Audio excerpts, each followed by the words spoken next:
आज नीम का पौधा रोपा है। वृक्षारोपण का अभियान जारी है।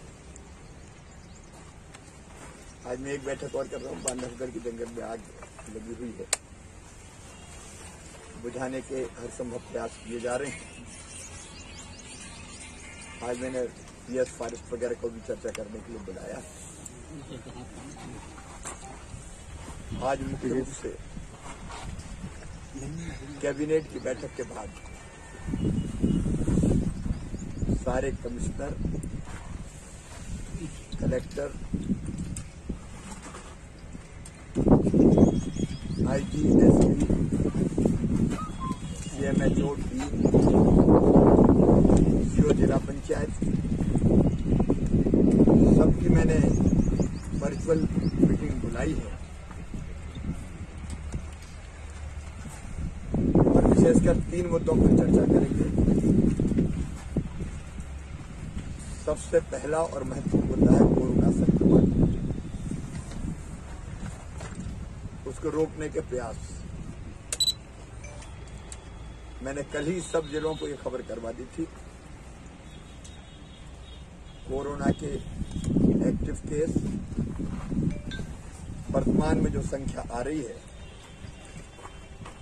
उसके आधार पर, संक्रमण की दर के आधार पर ये संख्या बढ़ के 15 अप्रैल तक कितनी हो सकती है, 30 अप्रैल तक कितनी हो सकती है, उसका आकलन। फिर हमारी जो रणनीति थी,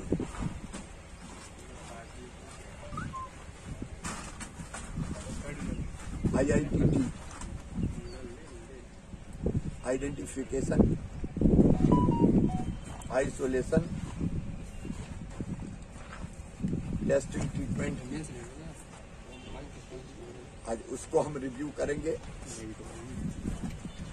अस्पताल में बिस्तरों की कमी ना रहे, ये चैलेंज है हमारे सामने। मैंने कल भी बैठक में ये कहा था कि सब रिव्यू करके आए कितने अधिकतम बिस्तरों की हम व्यवस्था कर सकते हैं, कोई कमी हम नहीं आने देंगे। उसके लिए जरूरी मैन पावर, जरूरी व्यवस्थाएं, वो सब खड़ी करना है। उसकी तैयारी की भी मैं आज समीक्षा करूंगा। फिर संक्रमित के निकटतम लोगों की पहचान और संदिग्ध होने पर उनको आइसोलेशन की व्यवस्था, क्योंकि घर अगर किसी का छोटा है तो घर में आइसोलेट करने का कोई फायदा नहीं है, क्वारंटाइन करने का कोई फायदा नहीं।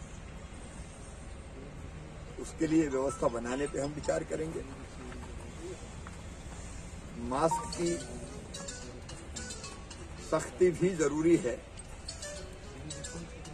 अपने लोगों में संक्रमण फैलने के लिए। कहाँ हो रही है, कहाँ नहीं हो रही, क्यों नहीं हो रही, जन जागरण जिले में आवश्यक हो रहा है कि नहीं हो रहा है, इस पर भी मैं रिव्यू भी करूंगा और कुछ जरूरत पड़ी तो फैसले भी करेंगे।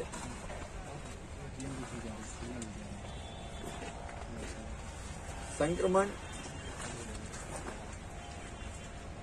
बढ़ रहा है, लेकिन 2300 के आसपास पर आज भी 2332 के आसपास संख्या है। मैं निश्चित नहीं बैठ सकता। अधिकतम कितने हो सकते हैं उसके आधार पर रणनीति हम बनाएंगे। जहां ज्यादा मामले वहां टेस्टिंग बढ़े। 1 अप्रैल से 45 साल से ज्यादा उम्र के सभी भाई बहन वो पात्र हो जाएंगे वैक्सीनेशन के लिए, टीकाकरण के लिए। जिन जिलों में, जिन नगरों में ज्यादा संक्रमण है, वहां टीकाकरण के अभियान को हम युद्ध स्तर पर चलाएंगे और तेजी से टीकाकरण करेंगे। महाराष्ट्र से लगे जिलों में जो हमने बसें बंद की थी, वो प्रतिबंध की अवधि समाप्त हो रही। 30 अप्रैल तक हम उसको बढ़ा रहे हैं। स्कूल खोले नहीं जाएंगे अभी। स्थिति की हम समीक्षा करेंगे। जिन क्षेत्रों में ज्यादा संक्रमण है वहां की नीति क्या बनानी चाहिए उसके बारे में भी चर्चा होगी। होम आइसोलेशन में जो लोग हैं उनको डिस्ट्रिक्ट कोविड का कमांड और कंट्रोल जो सेंटर है उसे ठीक गाइडेंस मिल पाए, इस व्यवस्था को भी मैं फिर से मजबूत और प्रभावी बनाऊंगा। उपचार की पूरी संपूर्ण सुविधाएं, एक एक जिले से आज इस पर बात करूं। मैन पावर की जरूरत, मृत्यु दर पे नियंत्रण,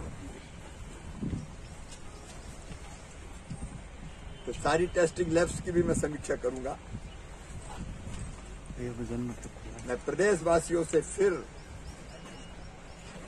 बार बार अपील कर रहा हूं। होली हमने ठीक से मनाई, बाकी त्योहार भी हमने बिना भीड़ के परंपरा पूरी करते हुए घरों में ही मना लिए। अब रंग पंचमी जैसे त्योहारों पर भी कोई जुलूस, कोई गैर, कोई चल समारोह नहीं होगा, क्योंकि वो घातक हो जाएगा।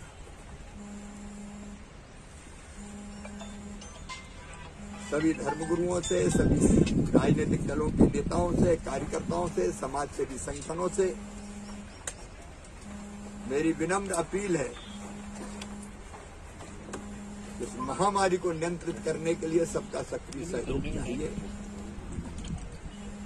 मिल भी रहा है। मैं फिर अपील करता हूं, मास्क जरूर लगाएं।